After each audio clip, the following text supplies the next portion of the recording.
En este último domingo del mes de agosto les envío un caluroso abrazo y les invito a que veamos la lección de hoy titulada Acordarse del Señor, desde el Amán 7 hasta el 12.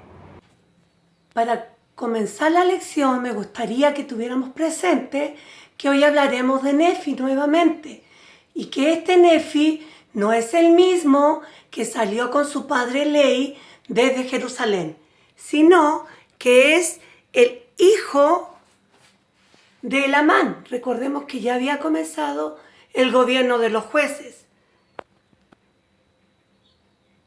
En el tiempo que salieron de Jerusalén, faltaban 600 años para que naciera Jesucristo. Y ahora, en el tiempo de este Nefi, solo faltan 23 años. Nefi regresa desde el norte a Zarahemla muy triste porque las personas habían rechazado la palabra de Dios. Al llegar, encuentra que los de la banda de Gadiantón estaban ocupando los asientos judiciales. Al ver al pueblo en tan terrible iniquidad, sube a una torre que estaba en su jardín, cerca del camino real que conducía al mercado principal. En esta torre, él exclama de rodillas ante el Señor su dolor por las iniquidades de su pueblo. Al ver lo que estaba pasando, unos hombres salieron a contarle a las demás personas lo que estaban viendo. Y se juntó mucha gente. Y Nefi les dijo que él se estaba lamentando y llorando al ver los que se habían dejado llevar por el diablo, que se habían olvidado del Señor, y les mandó a que se arrepintieran. De lo contrario, serían destruidos. Que esto les había sucedido a causa de sus muchas riquezas, habían caído en el orgullo y también se habían unido a esa banda secreta de Gadiantón. Les recordó que los antiguos profetas habían declarado de Cristo y cómo Moisés abrió las aguas del Mar Rojo y del poder que el Señor le había dado para que se dividieran las aguas de un lado a otro.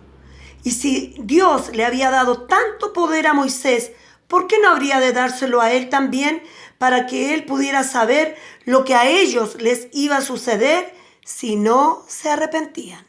En la actualidad, niños, Russell M. Nelson es el profeta de Dios y sus dos consejeros son Dallin H. Oak y Henry B. Eyring. Esa será la asignación de esta semana, que aprendamos los nombres de estos siervos y profetas de Dios. Nefi, por inspiración, les anuncia que el juez superior ha sido asesinado por su propio hermano, quien ambicionaba el asiento judicial, y que ambos pertenecían a la banda secreta de Gadiantón. Luego que Nefi les dice estas palabras,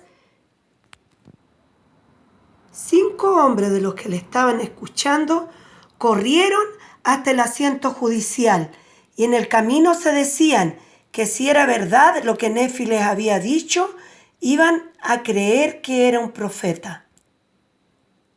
Al llegar, encontraron al juez superior muerto y al verlo cayeron al suelo y creyeron las palabras de Nefi.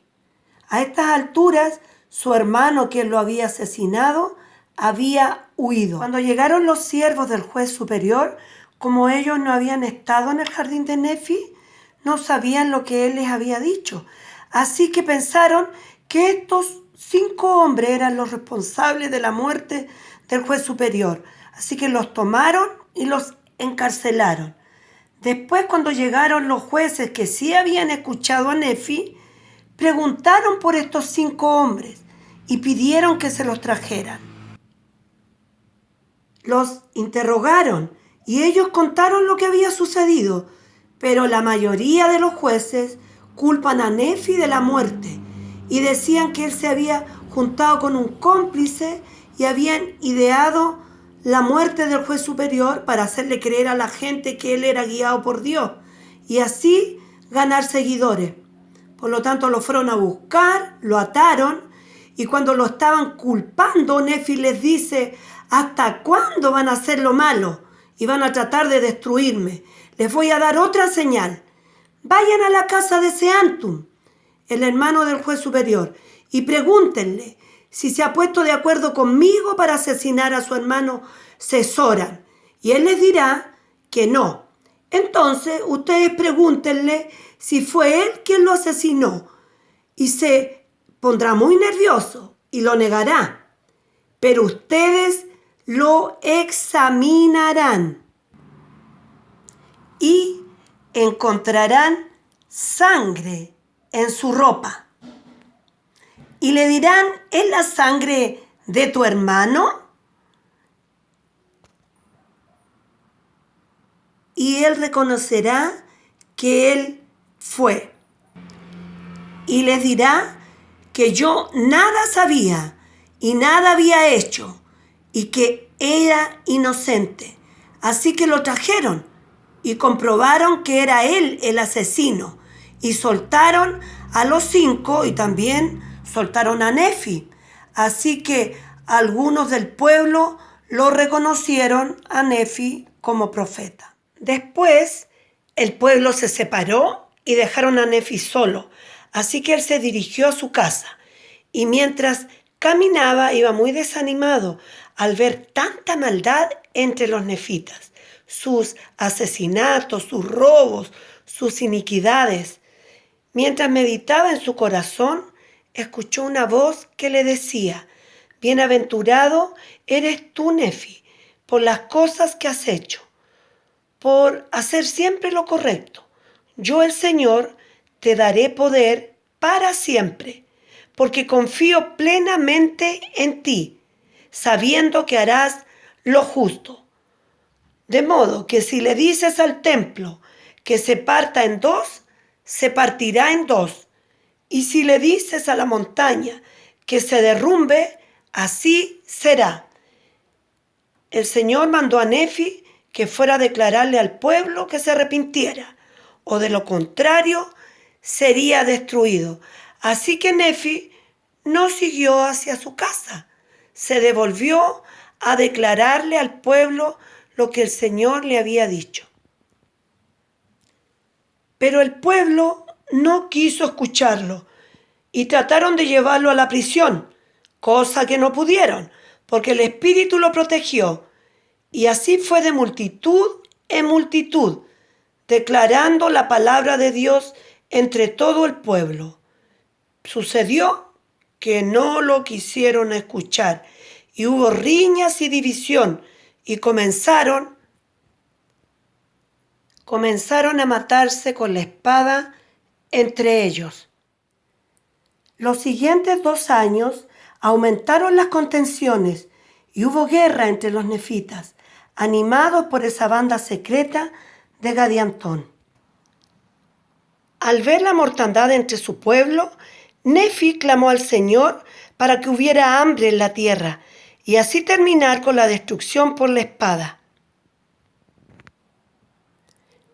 La tierra quedó seca, no llovió entre el pueblo de los nefitas ni entre los lamanitas. No hubo cosecha de granos y el hambre los llevó a acordarse del Señor.